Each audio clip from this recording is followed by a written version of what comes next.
Today we're working on the wiring in the van, roughing in the wiring for the 120 and the 12 volt systems. I'm using some blue flexible conduit to put into the wall. That way I can rough the wire through that, but also later on if I want to come back, which you almost always will, and decide, hey, I want to add an outlet here, or I want to add a new light, or whatever else we add, I can pull wires into that and not have to run them then around things that we've built, around the cabinets, around the seating, so forth. So I'm roughing in those conduits and then putting in some boxes to where I can tie some things together. So in the back of the van, we can then hook to a common ground there and run one ground forward instead of running ground wires each time. Same thing with the 120. We know about where the outlet's going to be for each side, but then also I believe the refrigerator has a 120 backup, or so it can run off either 12 volt or 120. So we need to have an outlet for that. So we're just kind of roughing those things into place. To do that, I don't want to have anything running through the ceilings if I don't have to, just because it's harder to get into that. As we've shown you before, and I'll show you again here in a moment, there's going to be a little groove in the bottom where we're going to be able to run wires and the water through, so I can have access to those. And then also along the sides of the van, because of where the couch will be in the cabinets, that will be able to be accessed all the time. So that's why I want to run all the wires along there. So let me show you what we've done to make that possible. Starting up here, I know where we're going to have lights. I'll have a light in this cabinet here. I'll also have the light that's going to be up here where the shower is, and a light in this cabinet also. We roughed in 12 volt into that across here.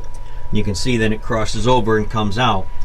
What I've done then is I've ran some blue flexible conduit down through here, then out the bottom. So I can put a box in down there where I can have then the wires running from the front, and then that's where the little block is for the grounds for the chassis on the van already, so it can run to a common ground there.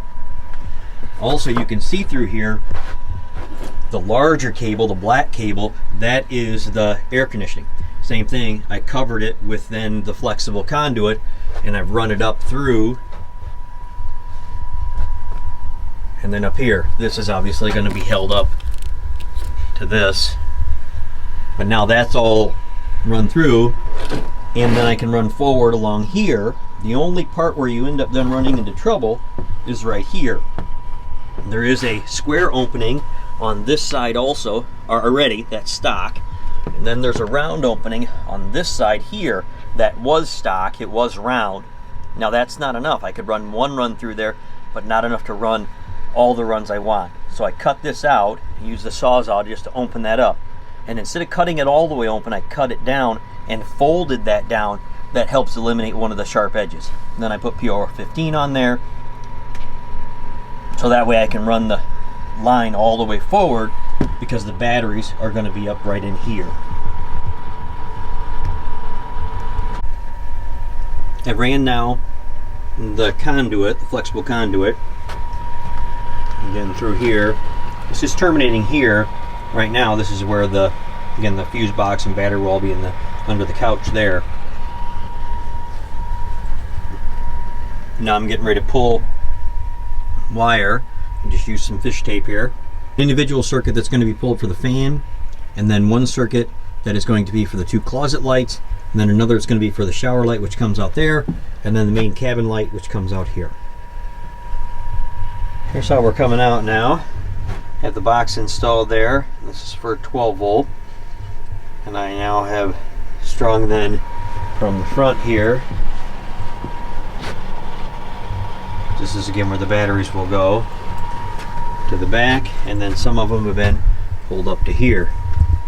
Up here now I've made the connections then to the ground and the positive for the connections back here.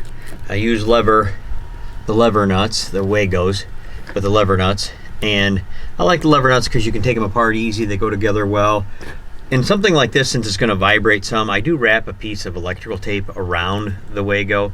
That way it will keep it for the lever from coming up, and then put it back in. But as you can see, we've got that all ready. We've still got the stub outs then, obviously, for the cabinet light. I've got a stub out here. This is for the refrigerator. Stub out down here for the Rixon. And then, again, the other lights in the back, centered here. Then the grounds, I'm going to ground to the little ground block down there, but I've also run a 6-gauge wire, 6-gauge ground wire here that I'm going to hook up there, so that way the ground for the refrigerator and the Rixson have a very good ground that'll run all the way to the front here and be grounded then to the battery bank. Now I've also taken then 12 volt, you can see the little wire here, through the floor channel, and then back up over to here, which again is give me 2 circuits over here, which one will be used for a USB outlet and the other for the under cabinet lights.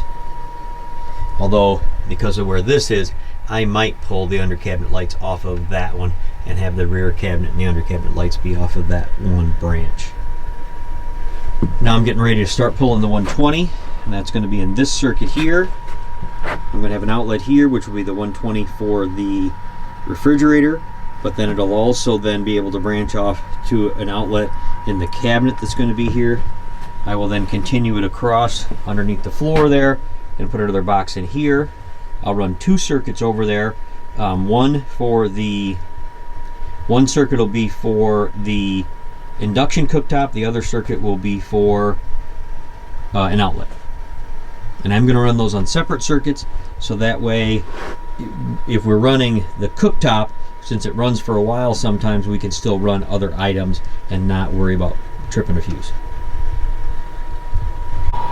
And here we are, the wiring's roughed in now. All of the stubs here that are going to be for, again, this is where the fuse box, batteries, and inverter and everything will go here, just stubbed there with quite a bit of length on them, so we can put that together later. I have a 110 and a 12 volt side of it. See here, this is the 110 side, and I have the separate wiring for the outlet here, which is going to be for the refrigerator. I don't want to run the refrigerator off the inverter. I only want to run it if we're plugged into shore power, so that'll be a separate circuit there. This circuit here will be branched then for an outlet here, and then it runs again across here. Then there's 2 circuits over here. One will be used by itself for the outlet, which we're going to use for the convection cooktop, and that way it'll have its own fuse, and then there'll be an outlet which will be fused to the same breaker as this outlet, so the outlets will be fused together. You can see then there's 12 volt here, 2 circuits there. Those 2 circuits will be used for USB outlets, other things here. And then continuing down along the other one here, there's all the 12 volt for here. This is all hot coming to there. The grounds actually I put then to the little ground block that's there. I also ran a 6-gauge wire back to the back, and then back up top here. Now I have the light mounted. This is going to be the light we're going to use for the, turn that off so you can see what it is, for the shower. It is waterproof. It is a marine light, nice and bright. It's actually waterproof, so we can mount it in the shower. It's going to not be on a switch, because when you walk in, that's when you're going to want to turn it on. So it's just going to have its own little switch here. And then I have a light that we're going to use then for the main cabin. However, this is not bright enough. It is actually not as bright as even that one is. So I'm going to switch, put this one as an under cabinet light over here somewhere, and get a bigger light for in the cabin, or for bigger light for inside the van itself. And the reason that is with the bed being elevated up here, we can't put ceiling lights here. We can, but then they'll only be good when the bed's down.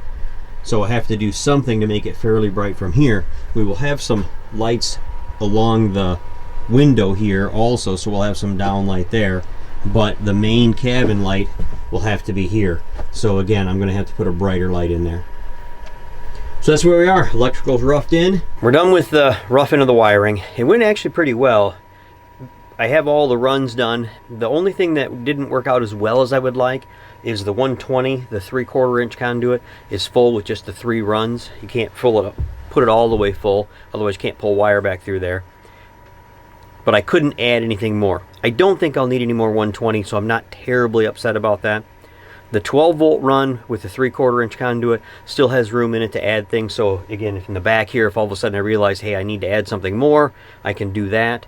I hopefully have all the lights figured out where they're going to go and the things that are going to need 12 volt. So hopefully I'm pretty well set. Some of those things could be branched off. I have one circuit for 2 little LED lights in the closet. That could easily have more power put on it without overloading the wire.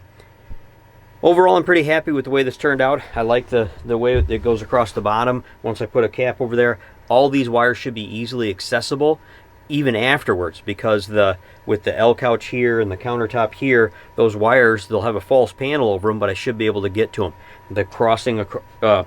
The wires where they cross through the bottom on the floor, again, I'll have a fake panel over there, so I'll be able to get to those. The water will also go across through there, but I should have access to all that and not have to pull everything apart to get to the wiring if we were to ever have a problem or ever want to add anything. So I'm pretty happy with the way that went overall. All right, on to the next project. We're working on installing the shore power. There's a 30 amp shore power that plugs into the inverter. I went with the smart plug here, which is just a little different plug than your standard RV 30 amp plug. You can see it's got a little different, the way the prongs are. They are a little bit beefier, and this doesn't twist on. It actually pushes in, and then these lock it into place. So it looks like it'll be easy to use and very sturdy. There have been some reports of these plugs, actually the outlet part of it, catching fire or shorting and causing fires in RVs. Now, I don't know if that's because when they were installed that either they didn't get installed well here and it overheated, or it didn't, the plugs themselves corroded, because this is actually on the outside of the van, and that's what caused the overheating, or if there's an inherent flaw in this. One of the things I don't like about these is the ring here to try to twist this on to keep it tight without adding pressure then to the socket itself. This sometimes is a pain in the butt to make go on the way you want, keep it straight, make it easy. So it's not necessarily the most user-friendly. I think this one will be better that way. So I went with the smart plug. A couple different things with the smart plug then. On the negative side though, number one, it is not as common. You have to use a different outlet, a different plug, and all the adapters then that are out there don't work with this. You have to then modify your own or make your own. If I have something go wrong on the road, I can't just run to an RV store or a park store and get a regular shore plug. This is not going to be correct, and they won't carry this. Because this is added on, you can create your own conversion plugs, which this goes down to 120. This end obviously is still the same. Once I cut this off, I will have to add another one of these to make my long cord. This part of it is still the same, so that will be able to use normal conversions to whether it's going to 120 or 15 amp regular plug or to a 50 amp shore power, etc. The last thing then is cost. The kit that I bought was the outlet, the plug, and that was $130. To get another plug to make then this 30 amp shore power cord, this part is $100.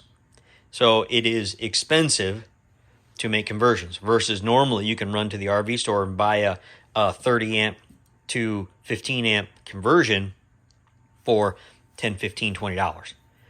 So there is an expense added in that. But again, for the easy use and if it reduces the risk of fire, I think the overall expense was worth it. Now we're working on installing the external plug. I went with the smart plug here as far as our 30 amp connection. That is where the batteries are inside. So I'm drilling out. I've got my depth now set. I just have to cut that smooth and this will fit in. I have used the grinder to make it square enough so this will fit here. I'm using this body line here to square it off of so it is straight then. Now the kit comes with metal screws, but I think this is too thin just to screw into that. Now you could put a backer on the inside and screw into that, but I'm just going to use some stainless machine screws, 6/32 machine screws, and then drill and mount them through that way. There we go. Here is the rework then on the components. You can see I had to cut this all the way down. It used to go all the way to the back because this was not divided here. You can see I had to add, this used to go all the way to the end there. Now it's got a 4-inch bit of plywood there and the hinge is forward. To do that then I had to add a piece of extruded aluminum onto the bottom here and then cut this down so it can then open. Otherwise it doesn't actually clear then the door here. To do that, all of this had to be moved around. I had to move then the Linksys forward. I had to move then the battery monitor forward also. Solar had to come back. So the solar cutoff had to come back. The charge controller came back, as did both then the battery chargers came closer together. So it's a little tighter packaging now, but it all still fits. It still clears then. But now I have room for the partition, which is our next part here we're working on. And you can see where I added the track, and now we have the partition.